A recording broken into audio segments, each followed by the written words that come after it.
In this video, I'm going to show you how to get Shein Invoice online. Let's dive in. Firstly, open the Shein app and make sure you're logged into your account. Once logged in, navigate to the Me tab at the bottom right corner. Scroll down to the More Services section and click on Support. Under Support, select Customer Service. Next, type in Invoice and send it. The bot will then provide you a list of all your ordered items. Simply choose the item you need an invoice for, and the bot will send it to you.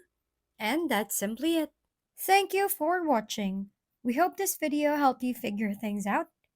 If we've been helpful, kindly give us a thumbs up.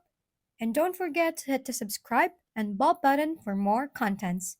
For any questions and suggestions, comment down below.